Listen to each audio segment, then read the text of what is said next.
Welcome to the Holistic Health Bites podcast. I'm your host, Andrea Nicholson, here with bite-sized episodes to empower, educate, and enlighten you with ways to lose weight, heal your gut, and achieve your ideal health so you can live an adventure-filled life. Let's dive in. Today, we're talking all about how fruit affects your overall health. People have mixed opinions on fruit.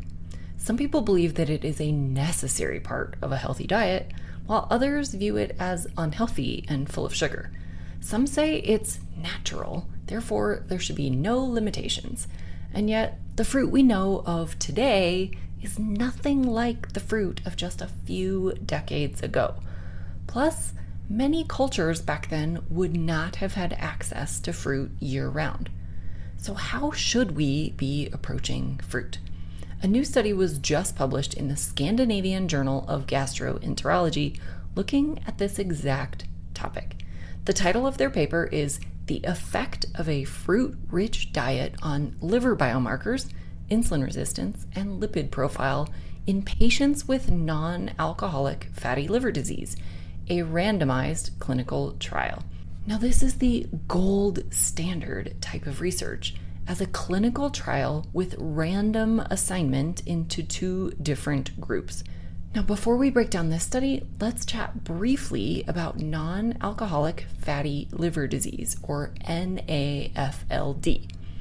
NAFLD is a condition where fat accumulates in the liver, not due to overconsumption of alcohol, but due to insulin resistance mostly.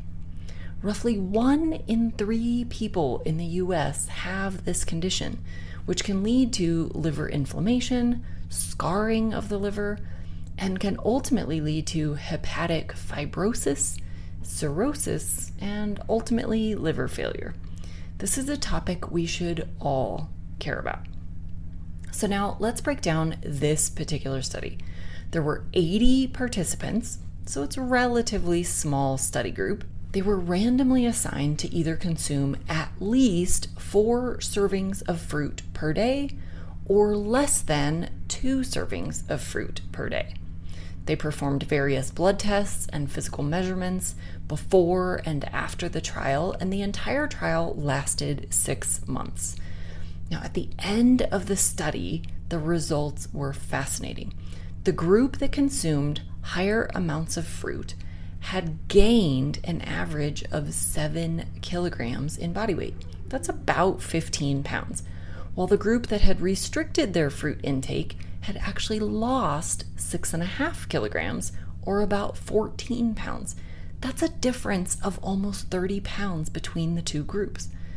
The higher fruit group also gained 3.9 centimeters on average in their waist circumference, while the lower fruit group actually lost 6.6 centimeters in their waist circumference. The higher fruit group also had higher triglycerides at the end of the study, and the lower fruit group actually had lower triglycerides than they did at the beginning of the study. The higher fruit group had higher LDL, or bad cholesterol. The lower fruit group had actually decreased their LDL cholesterol. The higher fruit group had higher total cholesterol than at the beginning of the study, and the lower fruit group had lower total cholesterol than at the beginning of the study. The higher fruit group had lower HDL, or good cholesterol, which we actually want to be higher. Theirs decreased. And the lower fruit group did increase their HDL, which is beneficial. The liver enzymes also increased in the higher fruit group and decreased significantly in the lower fruit group. Blood sugar levels increased in the higher fruit group and decreased in the lower fruit group. Insulin resistance increased in the higher fruit group, evidenced by both fasting insulin increases and higher insulin resistance scores calculated using the HOMA-IR calculation. The lower fruit group improved in both fasting insulin and insulin resistance scores. Now, those are some pretty impressive results. Now, to be fair, there are other studies that contradict these findings, and this study specifically looked at people who already had existing NAFLD. although that accounts for 1/3 of the population, so it's not like it's not relevant. This study is also not claiming that fruit causes fatty liver, just that it seemed to progress the condition in those who already had it. This interventional study did not really evaluate other foods, food groups, or food quantities, though they did document the overall diet of the participants in both groups. Both groups were consuming roughly equal amounts of meats, grains, sugars, vegetables, and overall calories.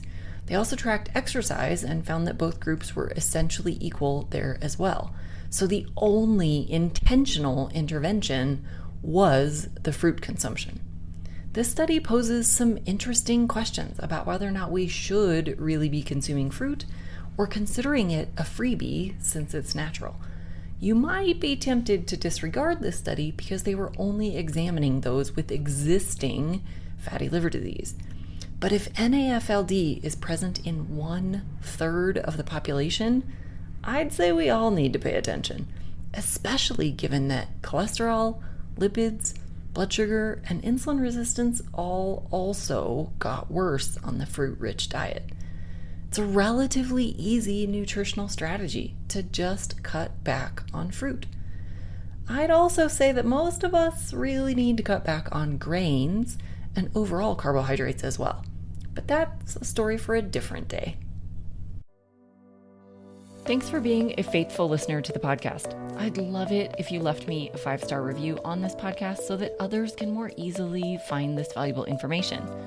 Did you know I also work one-on-one with clients? I approach solving health challenges like I approached solving crimes, by conducting a thorough investigation into your case. Whether you're looking to lose weight, boost your energy, fix your digestive system, or reduce inflammation, I can help. All you have to do to get started is book a free call. The link is in the show notes.